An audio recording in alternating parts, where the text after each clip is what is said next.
Cek, satu cek. Shalom, saudara-saudari Pangarinah Tabela yang terkasih di dalam Tuhan kita Yesus Kristus.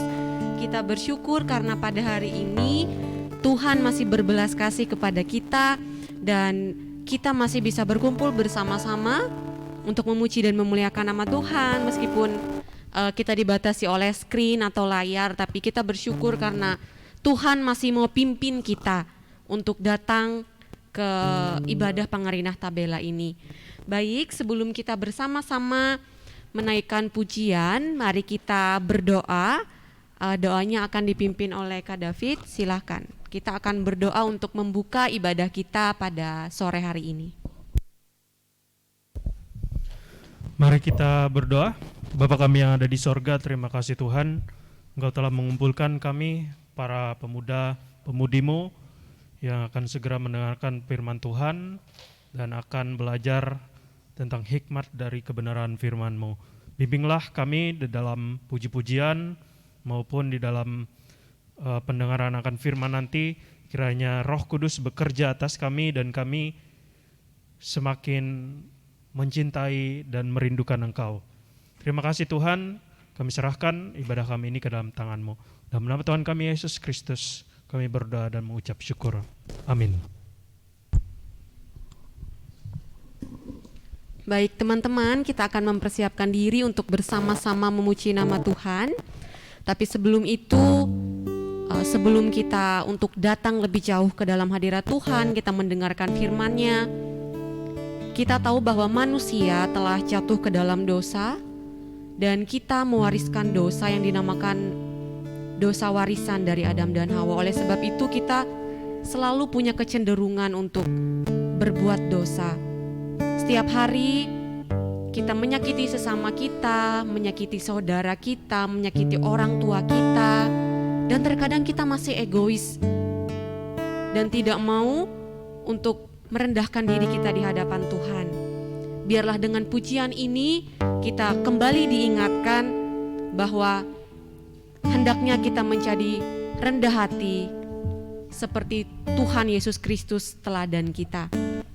Tuhanku bila hati kawanku, dari Kidung Jemaat nomor 467, ayatnya yang pertama sampai dengan ayatnya yang ketiga.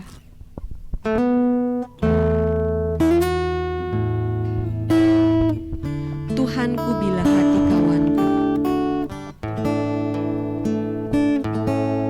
Tuhanku bila hati kawanku terluka oleh tingkah ujarku dan kehendakku jadi paduku ampunilah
Kiranya pujian ini dapat mengingatkan kita bahwa hidup kita bukanlah hanya milik kita sendiri, tetapi biarlah hidup kita dapat menjadi kesaksian dan Alkitab yang terbuka yang bisa dibaca oleh orang lain. Dan biarlah diri kita menjadi alat yang dipakai Tuhan. Ketika ada saudara-saudari kita yang kesusahan, mereka merasa sendirian, biarlah kita menyediakan telinga kita dan hati kita untuk mendengarkan segala keluh kesah saudara-saudari kita yang membutuhkan orang lain untuk menemani mereka. Saya mengajak saudara-saudari sekalian untuk menaikkan doa bersama. Akan ada beberapa pokok doa pada hari ini. Saya mengajak kita semua untuk berdoa di rumah masing-masing. Mari kita lipat tangan, tundukkan kepala dan tutup mata kita berdoa. Yang pertama, marilah kita berdoa dan datang kepada Tuhan. Kita mengakui segala dosa-dosa dan pelanggaran kita. Juga kita mengucap syukur kepada Tuhan karena Tuhan masih berbelas kasih dan tidak membuang kita dari hadapannya. Mari kita berdoa. Kami sungguh mengucap syukur Tuhan atas kebaikan-Mu, atas belas kasih-Mu, atas segala hal yang Tuhan boleh berikan dalam hidup kami. Pada saat ini kami manusia yang berdosa, kami manusia yang sombong, kami manusia yang angkuh, kami manusia yang terlalu mengandalkan diri kami sendiri. Kami datang ke dalam hadirat Tuhan yang kudus. Kami ingin mengaku akan segala dosa-dosa pelanggaran kami, baik kepada sesama kami, baik kepada Tuhan. Kami telah menyakiti sesama kami telah menyakiti hati Tuhan. Ketika kami merasa bahwa Tuhan diam, terkadang dalam hidup kami merasa bahwa kami tidak melakukan dosa apapun, sehingga kami gagal untuk melakukan perintah Tuhan, untuk menyediakan diri kami untuk dapat dipakai Tuhan mengabarkan Injil-Mu. Ampunilah kami ya Tuhan. Ketika Tuhan diam, ketika kami merasa hidup kami baik-baik saja, tolong sadarkanlah kami bahwa Tuhan masih memberikan kesempatan kepada kami untuk bertobat. Ketika kami masih terus hidup dalam kejahatan kami, dan ketika kami merasa bahwa Tuhan diam, tolonglah kami agar kami tahu bahwa Tuhan masih memberikan kesempatan untuk kami bertobat. Kami tahu Tuhan bahwa hukuman yang datang daripada Tuhan bukanlah hal yang kami dapat anggap enteng atau kami bisa main-main. Oleh sebab itu tolonglah Tuhan agar kami sebagai pemuda-pemudimu memiliki kesadaran untuk memandang Tuhan sebagai Allah di dalam hidup kami. Bukan hanya sebagai sampingan saja, bukan hanya sebagai pelengkap hidup kami, tetapi kami dapat melihat bahwa Tuhan adalah Allah kami, yang bukan hanya kami butuhkan atau kami panggil ketika kami kesusahan, tetapi Tuhanlah yang menjadi pandu kami seumur hidup kami. Kami juga bersyukur Tuhan untuk kesempatan yang Engkau boleh berikan kepada kami. Biarlah Tuhan yang boleh pimpin ibadah ini, dan biarlah kami boleh terus memuji dan memuliakan nama-Mu sepanjang hidup kami. Selanjutnya marilah kita berdoa untuk pemuda-pemudi terkhususnya yang ada di Gereja Pangarinah, yaitu Pangarinah Tabela. Biarlah kita juga berdoa untuk siap rencana untuk setiap hal yang sudah direncanakan yang ada di depan dan yang sudah terjadi. Biarlah Tuhan yang boleh pimpin dan Tuhan yang boleh menolong kita untuk melakukan semuanya berdasarkan kehendaknya Tuhan. Mari kita berdoa. Pada saat ini Tuhan, kami berdoa untuk setiap pemuda-pemudi yang ada di Gereja Pangarinah, terkhususnya Pangarinah Tabela ya Tuhan. Ketika semangat kami mulai kendor, ketika kami mulai tidak melihat Tuhan di dalam hidup kami, ampunilah kami Tuhan. Ampunilah ketika kami terlalu mengutamakan hal-hal yang lain. Bahkan ketika kami masih belum bisa lepas dari dosa-dosa kami, ampunilah kami Tuhan. Biarlah Roh Kudus Tuhan yang bekerja melalui setiap firman yang kami dengar. Biarlah Tuhan juga yang boleh menolong kami agar kami dapat mengalami pertobatan yang datangnya daripada Tuhan. Kami juga mau berdoa Tuhan untuk setiap rencana yang ada di depan, baik segala hal yang sudah dilakukan oleh pengurus dan juga oleh setiap pemuda-pemudi yang ada di Pangarinah Tabela. Biarlah Tuhan yang boleh menyempurnakannya di dalam rencana Tuhan. Terima kasih ya Bapak, kami mau serahkan Pangarinah Tabela, juga siap rencana yang ada di depan dan juga siap hal yang sudah terjadi ke dalam tangan Tuhan. Selanjutnya marilah kita berdoa untuk negara kita, negara Indonesia, agar Tuhan yang boleh memulihkan di dalam waktu Tuhan. Tuhan juga yang boleh menjadi penolong kita ketika kita merasakan kesusahan di masa-masa sulit ini, dan biarlah COVID-19 boleh berakhir pada waktu Tuhan. Mari kita sama-sama berdoa. Pada saat ini kami mau berdoa Tuhan untuk negara kami Indonesia. Biarlah Tuhan yang boleh pimpin dan Tuhan turunkan Roh Kudus-Mu atas setiap pemimpin kami, atas setiap orang-orang yang memiliki kekuasaan, yang juga memiliki wewenang ya Tuhan. Biarlah Tuhan yang terus memberikan kebijaksanaan kepada mereka agar pencegahan juga mereka dapat mengatasi COVID-19 ini, dan biarlah kami sebagai masyarakat boleh terus mematuhi setiap hal yang telah dianjurkan dan yang telah diperintahkan oleh peraturan-peraturan yang ada. Juga Tuhan kami mau berdoa untuk setiap kelancaran vaksin oleh pemerintah yang ada di Indonesia, terkhususnya yang ada di Kota Palangkaraya, yang ada di Provinsi Kalimantan Tengah.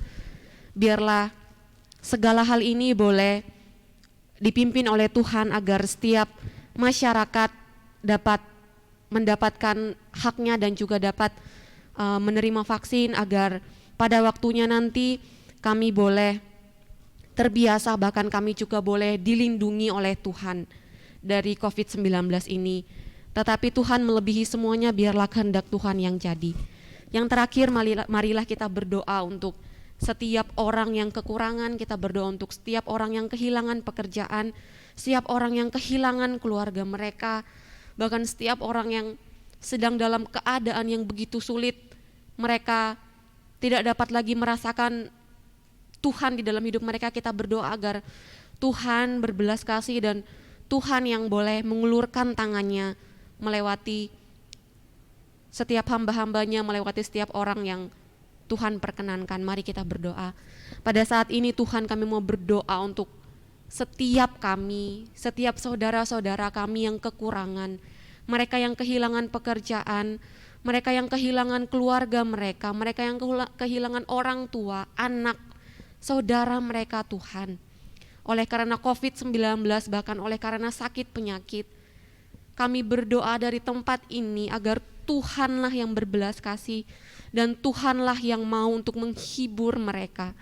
Biarlah juga melewati setiap tangan-tangan yang telah dipercayakan oleh Tuhan, mereka dapat merasakan kasih-Mu dan dapat merasakan penghiburan yang datangnya daripada Tuhan. Tuhan, kami adalah manusia yang lemah. Terkadang kami dapat saja kehilangan pengharapan kami. Kami juga dapat saja terjatuh ya Tuhan, tapi kami tahu bahwa Tuhan adalah Allah yang sanggup untuk memelihara kami, Allah yang melatih kami untuk melewati setiap kesulitan dan penderitaan.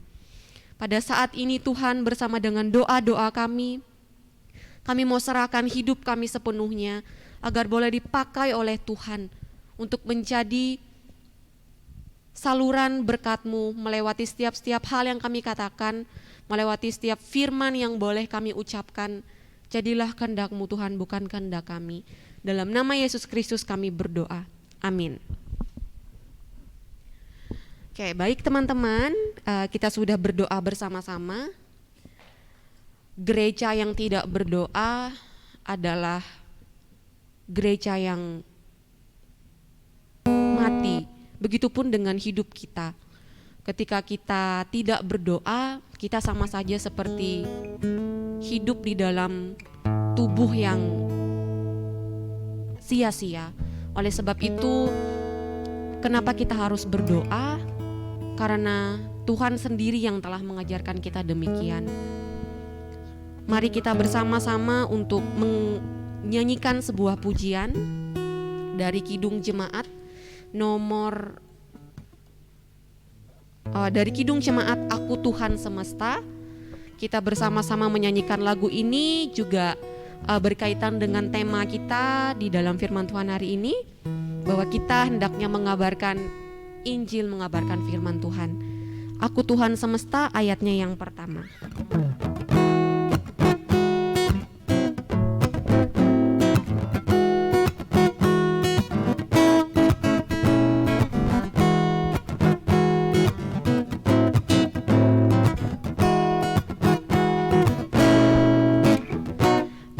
Tuhan semesta, ceritamu ku dengar. Kau di dunia yang gelap ku selamatkan. Akulah pencipta terang, malam jadi benderang. Siapakah utusanku membawa terang? Ini aku, utus aku. Ku dengar Engkau memanggilku. Ini aku, tuntun aku. Ku prihatin akan umatmu. Ku prihatin akan umatmu. Ku prihatin akan umatmu. Adalah saatnya untuk kita mendengarkan firman Tuhan yang akan dibawakan oleh Kak David. Silahkan.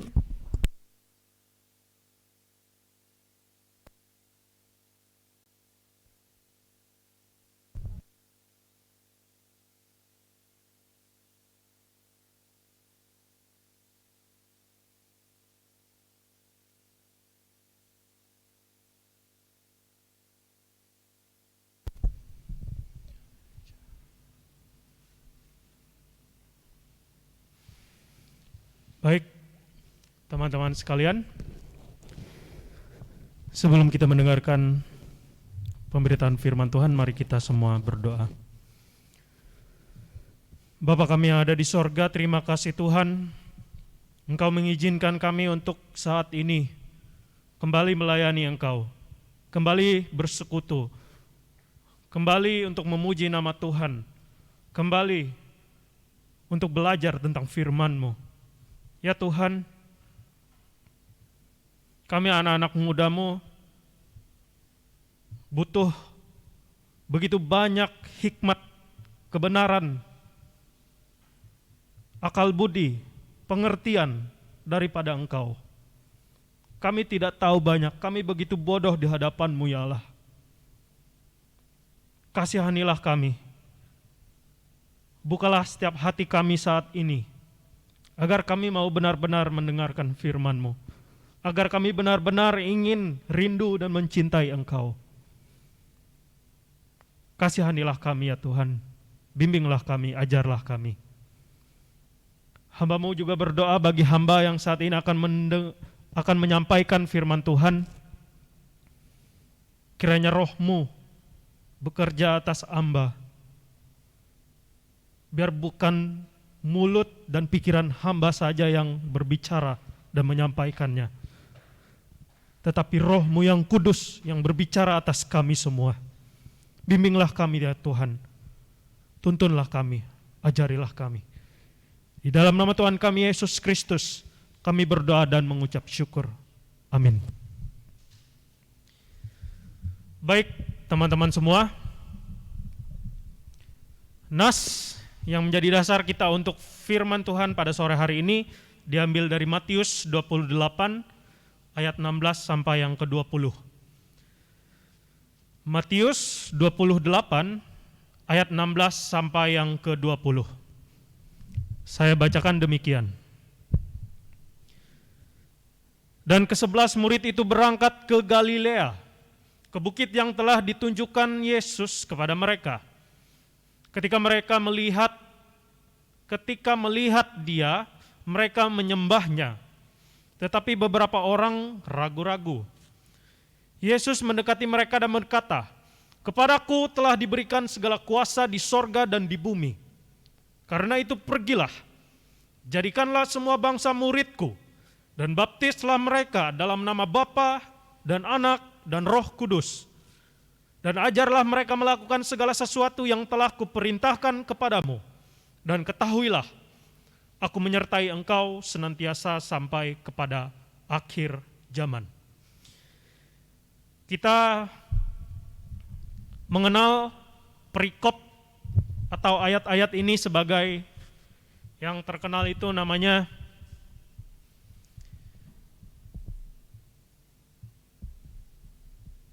amanat agung. Amanat agung. Kita mengerti agung itu begitu tinggi, begitu mulia, begitu besar, begitu tak ternilai, sangat-sangat agung. Amanat agung.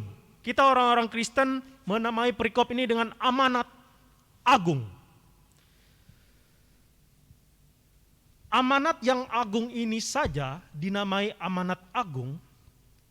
Begitu banyak orang-orang Kristen, kita semua tidak mengerjakannya. Apalagi yang tidak digelar dengan agung. Ayat yang tidak ada gelar agungnya. Hanya perintah, hanya amanat. Tidak ada embel-embel agungnya.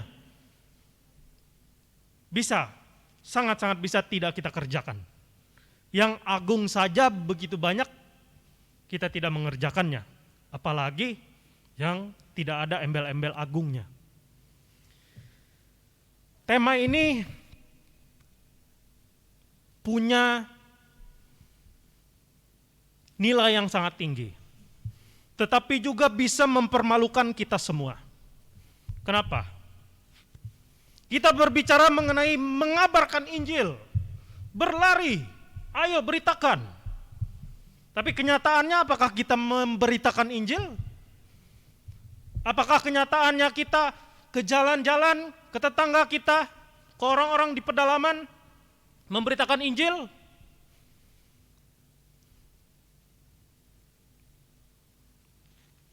Begitu banyak perintah-perintah Tuhan Yesus yang tidak kita kerjakan. Bahkan salah satunya ini, amanat agungnya Tuhan Yesus. Nah, hari ini kita akan membahas per ayat. Jadi bisa dilihat lagi di ayat 16 sampai 17 berbunyi, dan ke-11 murid itu berangkat ke Galilea. Ingat ya, murid Tuhan Yesus sebelumnya ada berapa? Ada 12.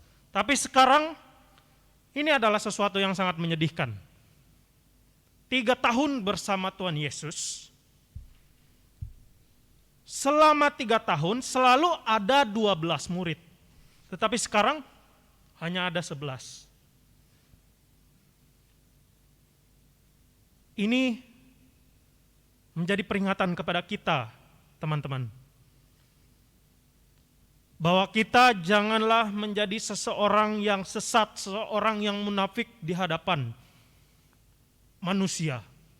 Tetapi hati kita membenci, hati kita tidak mau mengikuti Kristus. Kita mengatakan kita Kristen, aku ikut kegiatan ini, kegiatan itu, kegiatan banyak sekali. Tapi kenyataannya bisa seperti Yudas, malah mengkhianat. Yudas 3 tahun bersama Yesus, menjadi murid Yesus. Kalau bahasa Inggrisnya itu di dalam circle-nya, di dalam lingkaran lingkaran utamanya di dalam kekristenan. malah mengkhianati.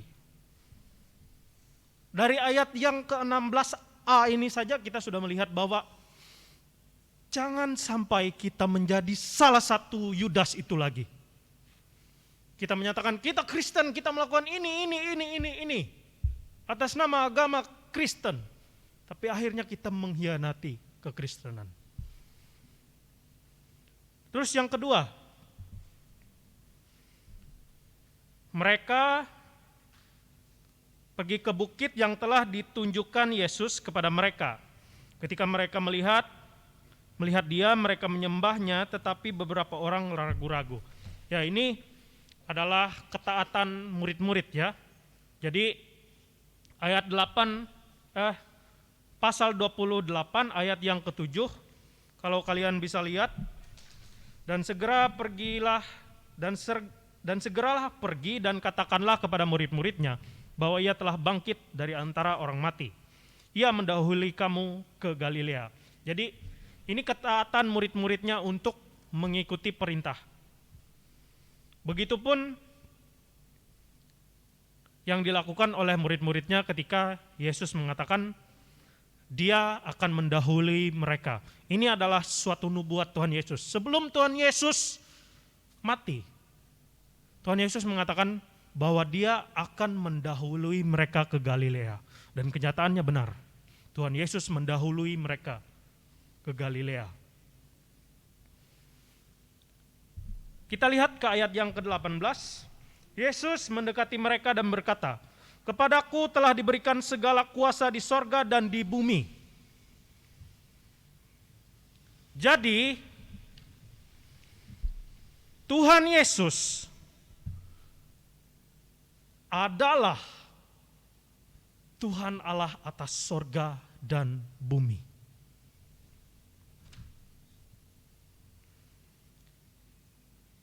Dan dia telah memilikinya, dan dia adalah pemilik atas segala ciptaan itu. Kita lihat di dalam Matius 4 ayat 8 sampai 10, di situ diceritakan bahwa iblis sedang menggoda Tuhan Yesus supaya dia menyembah iblis, dan iblis akan memberikan seluruh kerajaan dunia. Tetapi Tuhan Yesus menolak. Nah, ini memberitahu kita semua bahwa jangan sama sekali kita menerima setan, mengikuti perintah setan.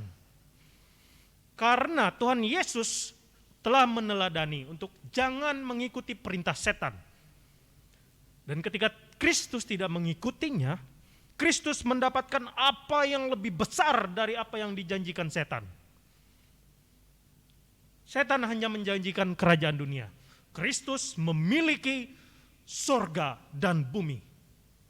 Maka dari itu, apapun yang setan berikan, yang setan janjikan, yang setan goda, supaya kita bisa memiliki hidup yang indah. Kalau kamu melakukan dosa ini, dosa itu, dosa yang sana, jangan kita ikuti.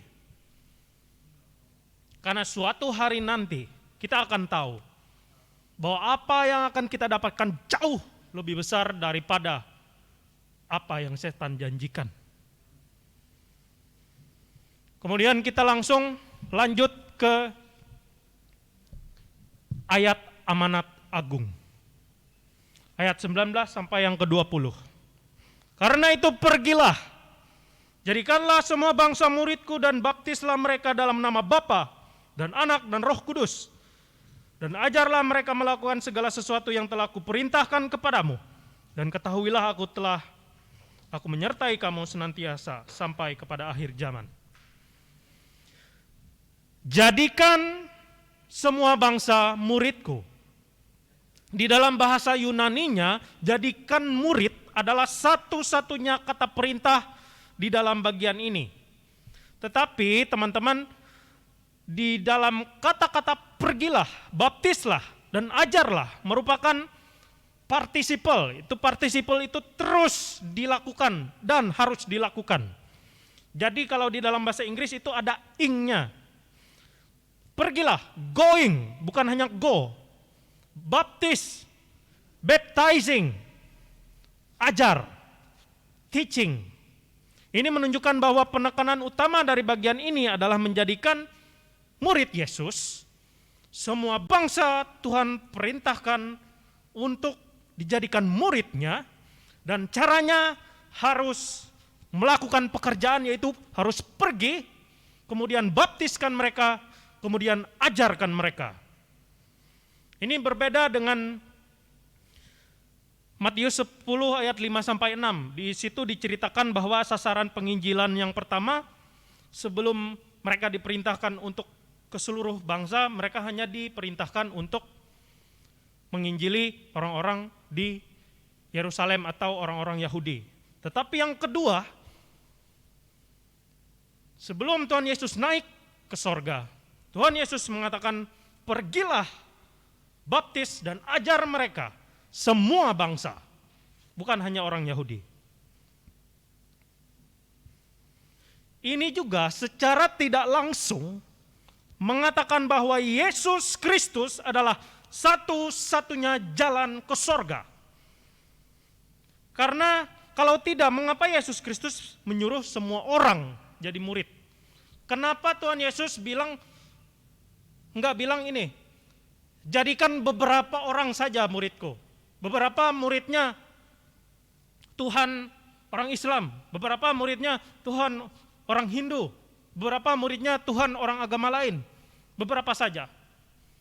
Tetapi Tuhan Yesus tidak mengatakan itu. Tuhan Yesus mengatakan semua bangsa harus menjadi muridku, harus dibaptis dan diajarkan apa yang telah aku ajarkan kepada kalian. Yohanes 14 ayat 6. Kata Yesus kepadanya, akulah jalan, kebenaran, dan hidup. Tidak ada seorang pun yang datang kepada Bapa kalau tidak melalui aku.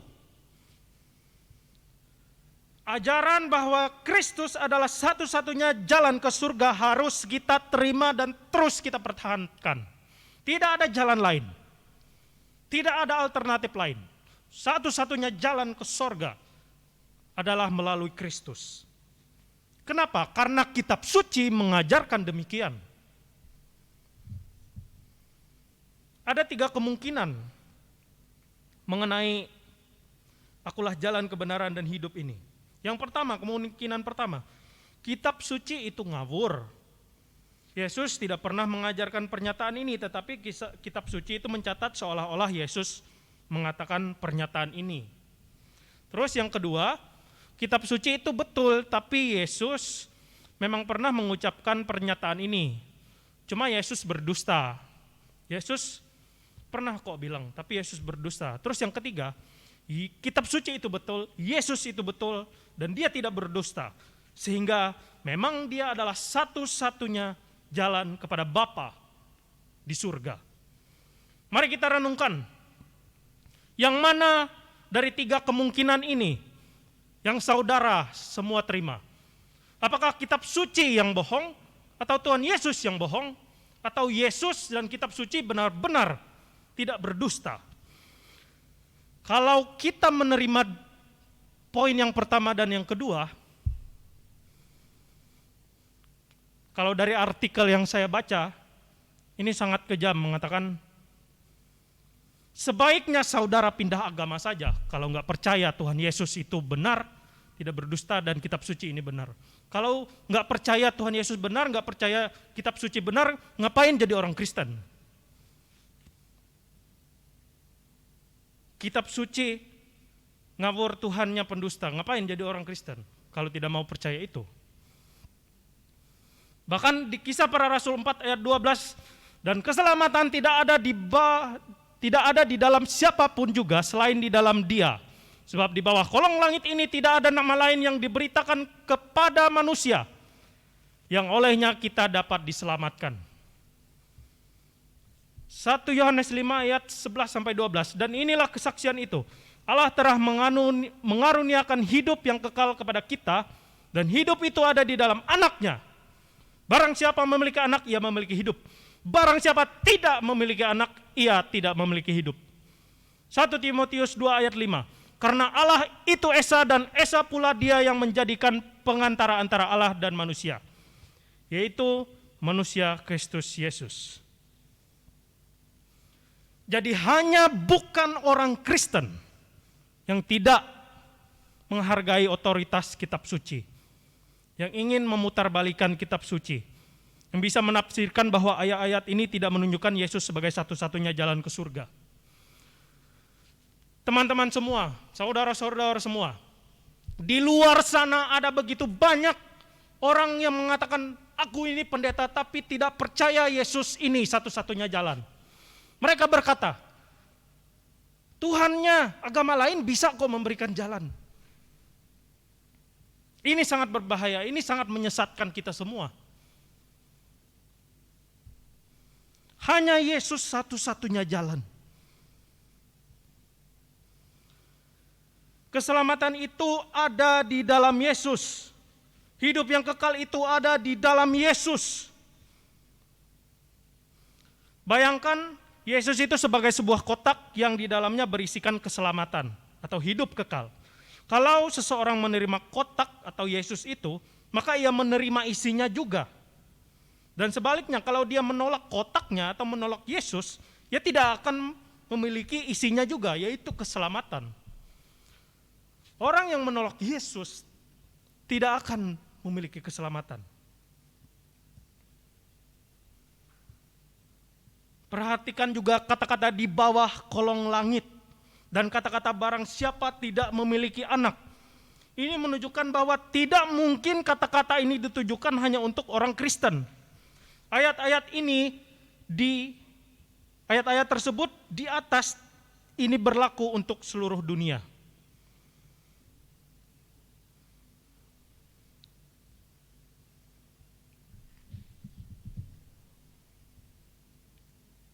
Karena itu teman-teman, kalau kita mengatakan bahwa orang yang tidak percaya Yesus pasti masuk neraka, ini bukan suatu kesombongan.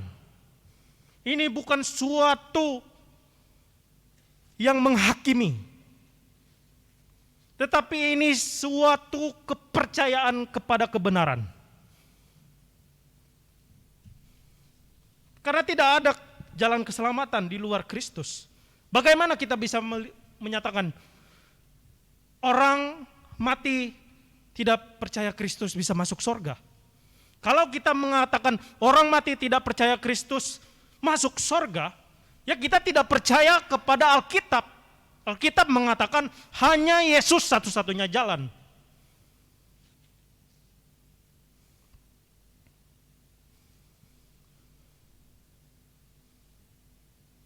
Kita perlu berhati-hati dengan orang yang mengatakan moga-moga Tuhan menyediakan jalan untuk selamat bagi orang yang mati tanpa Kristus. Kata-kata seperti ini tampaknya penuh kasih, tetapi jelas merupakan kata-kata dari orang yang tidak percaya kepada firman Tuhan. Mengatakan moga-moga orang di luar Kristus bisa selamat. Tidak ada kemungkinan orang di luar Kristus bisa selamat. Ini yang Alkitab katakan. Kalau tidak percaya itu, kita tidak percaya kepada Alkitab. Terus yang kedua, karena Kristus adalah Allah itu sendiri, dan ia satu dengan Bapanya, karena itu sikap kepada Yesus Kristus merupakan sikap terhadap Allah Bapa. Dengan demikian, orang yang tidak percaya kepada Kristus, sama juga tidak percaya kepada Allah Bapa. Bagaimana ia bisa mau masuk surga jika tidak percaya kepada Allah Bapa? Terus karena Kristus adalah satu-satunya penebus dan juru selamat dosa, orang yang tidak mau percaya dan menerima Yesus sebagai Tuhan dan juru selamat penebus dosanya harus membayar dosanya sendiri. Dan karena itu ia harus masuk ke dalam neraka selama-lamanya. Kristus Yesus satu-satunya yang bisa menebus dosa-dosa kita. Mereka yang percaya, yang hidup di dalam Kristus akan beroleh hidup yang kekal. Tapi mereka yang tidak percaya di dalam Kristus akan menanggung dosa mereka sendiri yang tidak bisa ditanggung oleh mereka. Dan akhirnya di penghakiman terakhir akan hidup di dalam kekekalan neraka. Kemudian kata pergilah. Jadi teman-teman, sebelum kita bisa pergi, Matius 4 ayat 19 mengatakan, mari ikutlah aku dan kamu akan kujadikan penjala manusia. Jadi pertama-tama sebelum kita bisa pergi, kita harus ikut Yesus terlebih dahulu.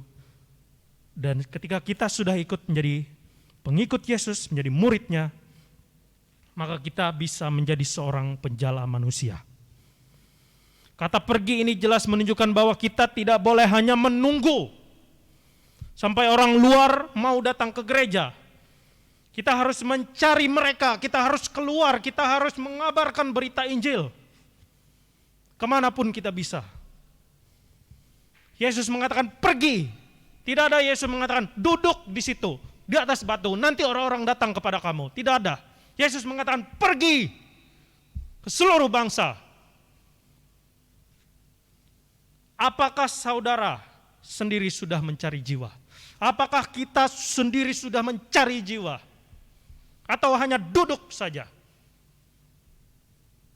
dan berharap orang bisa datang? Kemudian baptislah mereka dalam nama Bapa, Anak, dan Roh Kudus. Kata nama di sini adalah bentuk singular, tunggal. Sekalipun di belakangnya ada 3 pribadi. Nama itu bentuknya bukan names, tapi name. Tapi ke belakangnya ada 3 pribadi yang disebutkan. Bapa, Anak, dan Roh Kudus.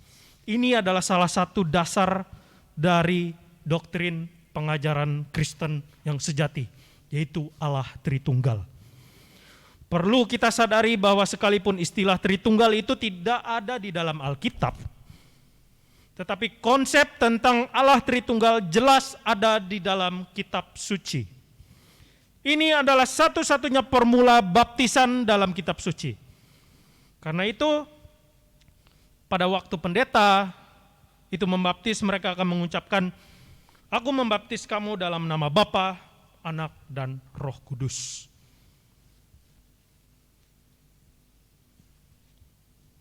Terus, mengapa dalam amanat agung Tuhan Yesus itu berkata, baptis baru ajar? Pergi, kemudian baptis, baru ajar.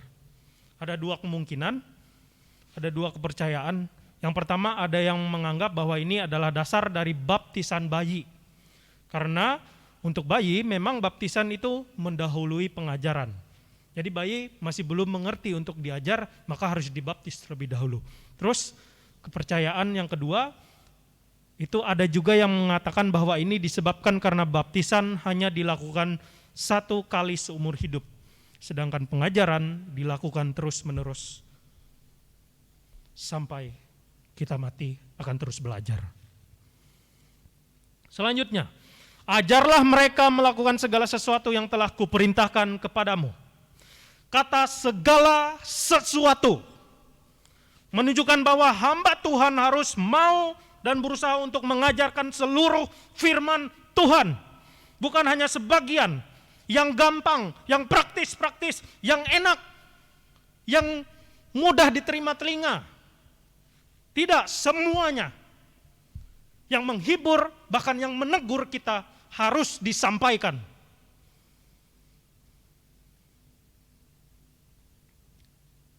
Tetapi kalau hamba Tuhan harus mengajarkan seluruh firman Tuhan, maka jelas kita juga sebagai jemaat harus mau belajar seluruh firman Tuhan. Jangan kita pilih-pilih yang mana yang firman Tuhan yang bikin senang, yang mana yang hanya menghibur. Kalau itu menyakiti hati dan menegur hati, menusuk hati, tidak mau didengar. Tuhan mengatakan segala sesuatu yang diajarkan harus kamu ajarkan kepada semua orang. Kita pun harus belajar segala sesuatu. Apakah kita selalu pilih-pilih dalam mengajar atau belajar firman Tuhan? Mari kita semua bertobat jika kita masih pilih-pilih. Jika hanya belajar tentang apa yang enak, apa yang menyenangkan, apa yang menurut daging ini menyenangkan. Tapi teguran-teguran itu dihilangkan. Mari kita bertobat dari hal itu. Mari kita belajar seluruh hal yang ada di dalam kitab suci. Terus kata melakukan. Menunjukkan bahwa hamba Tuhan harus mengajar dengan tujuan supaya ajaran itu dilakukan, ditaati. Dan jemaat pun harus belajar dengan tujuan mentaati firman Tuhan. Ya. Ajarkan segala sesuatu dan itu dilakukan.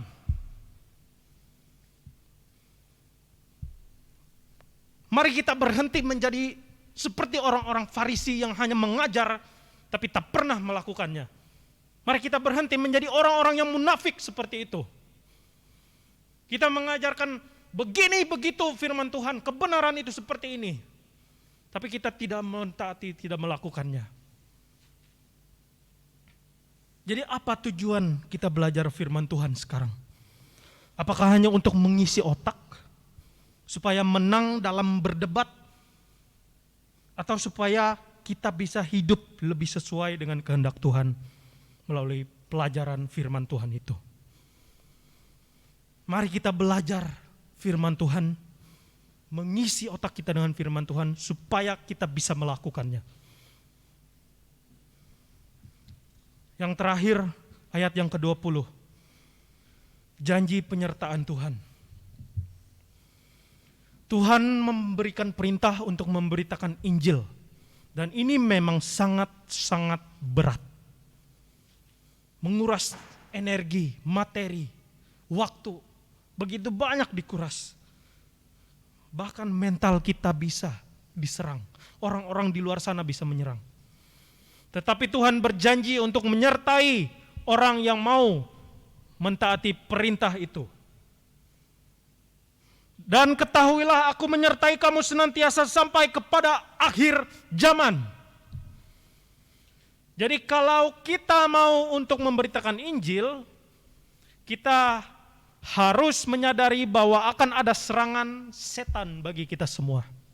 Tetapi jangan pernah takut.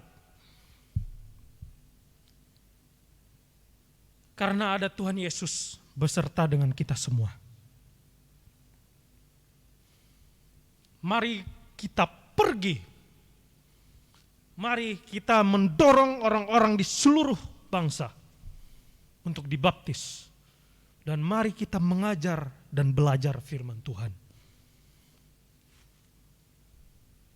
Mari kita belajar seluruhnya dan melakukannya. Tidak hanya sampai hari ini saja, kemudian ini menjadi pengetahuan terus tidur, tidak akan melakukannya lagi. Mari kita sadar, mari kita bertobat semua. Supaya kita keluar memberitakan firman Tuhan. Melalui banyak hal yang bisa kita kerjakan. Di dalam pekerjaan kita, di dalam sekolah kita, di dalam karir kita, apapun itu lakukan untuk kemuliaan Tuhan.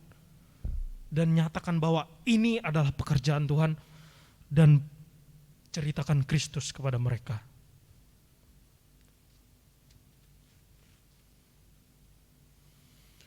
Ada statistik yang sangat menyedihkan. Seorang mengatakan bahwa statistik menunjukkan kalau hanya 0,5% orang Kristen yang memberitakan Injil. 0,5%.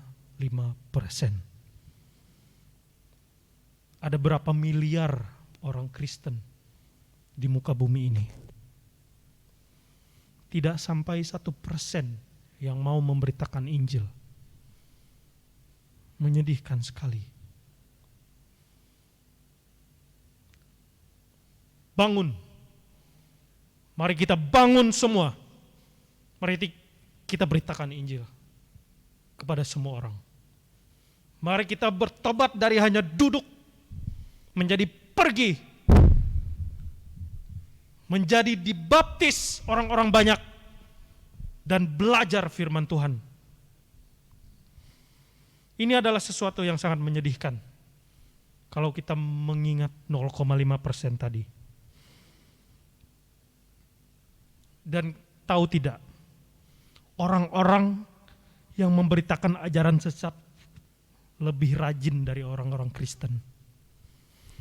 Saksi-saksi Yehova, Mormon, mereka berpasangan, berbaju putih, ke rumah-rumah, ke pasar, memberitakan pengajaran mereka. Mereka sangat-sangat rajin sekali. Bagaimana dengan orang Kristen sejati? Kita tertidur. Kasihan sekali. Lama-kelamaan kesesatan akan hidup di dalam muka bumi ini kalau kita tidak hidup untuk menginjili. Kalau selama ini kita tidak pernah memberitakan Injil, maukah kita mulai sekarang berusaha untuk memberitakan Injil?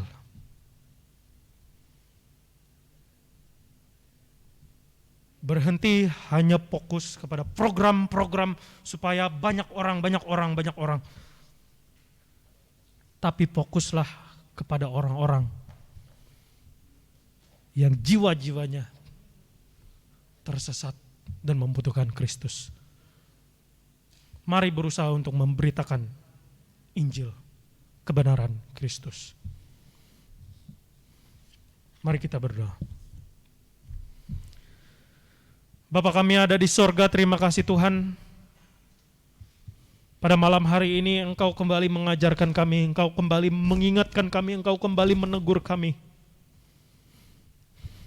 Kami yang kaku, kami yang dingin, kami yang egois, kami yang memikirkan diri sendiri. Ampunilah dosa-dosa kami Tuhan. Ampunilah kebodohan kami Tuhan.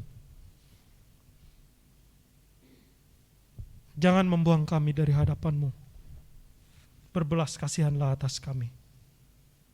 Jangan tinggalkan kami, tetapi pertobatkanlah kami.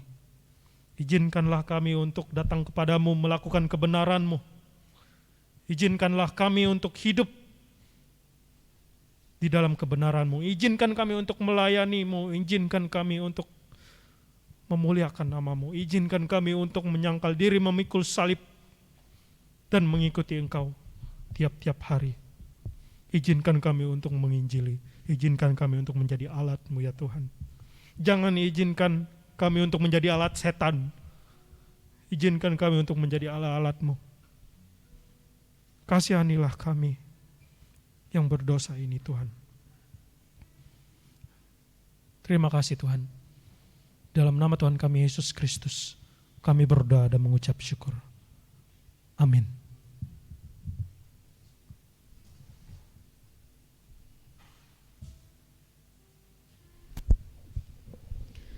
Kita bersyukur untuk firman yang kita sama-sama dengarkan.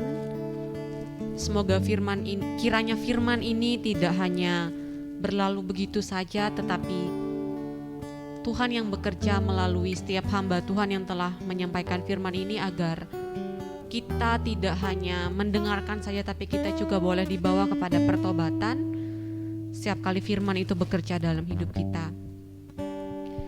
Kita akan sama-sama menyanyikan sebuah pujian yang begitu indah. Jadi pujian ini berjudul Kemana Saja. Selain nanti akan kita nyanyikan bersama dan mungkin ada yang pertama kali mendengarkan lagu ini, teman-teman juga boleh cari di YouTube dengan beberapa aransemen yang asli, itu sangat-sangat indah. Namun bukan hanya saja musiknya yang enak didengar, tapi ada cerita, juga ada perjuangan, juga ada setiap pesan yang disampaikan lagu ini memiliki makna yang begitu dalam. Lagu ini dikarang dan digubah oleh Pendeta Stephen Tong ketika ia sedang berada di Sarawak, Malaysia pada tahun 1977. Mungkin ketika itu kita masih belum ada di dunia ini. Jadi ada cerita yang mengatakan bahwa lagu ini ditulis oleh pendeta Stephen Tong di atas sebuah daun karena keterbatasan pada waktu itu dan sedang ada pelayanan di daerah pedalaman perbatasan Malaysia dan mungkin Kalimantan Barat. Yang pasti itu di daerah pedalaman hutan Kalimantan. Lagu ini ditulis sebagai ungkapan komitmennya kepada Tuhan untuk menjadi pelayannya seumur hidup dan siap sedia untuk Tuhan tuntun dalam memberitakan Injil kemanapun juga, baik itu kota besar maupun hutan rimba. Sekarang pendeta Stephen Tong sudah sangat tua, namun masih melayani Tuhan dan berkhotbah dengan porsi jadwal yang masih begitu padat. Semangat dan api penginjilannya tidak pernah padam sampai masa tua sekalipun. Bagaimanakah dengan kita, para pemuda-pemudi? Apakah kita hanya menghabiskan hari-hari kita dengan memikirkan hal-hal yang tidak penting, mengkonsumsi informasi-informasi dari gadget kita, dan merusak pikiran kita sendiri, sehingga kita tidak mampu untuk melihat kehendak Tuhan dalam hidup kita? Biarlah dengan ibadah hari ini dan dengan firman yang sudah kita dengar, juga dengan setiap pujian yang kita lantunkan, biarlah semua ini boleh mengubahkan hidup kita dan menjadi kemuliaan buat Tuhan kemana saja.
Kita akan menutup ibadah kita yang akan dibawakan oleh Kak David. Silahkan. Mari kita tutup ibadah kita. Tuhan memberkati engkau dan melindungi engkau. Tuhan menyinari engkau dengan wajah-Nya dan memberi engkau kasih karunia. Tuhan menghadapkan wajahnya kepadamu dan memberi engkau damai sejahtera. Pulanglah dengan selamat. Kiranya kasih karunia Tuhan kita Yesus Kristus menyertai kita selama-lamanya sampai kepada akhir zaman. Amin.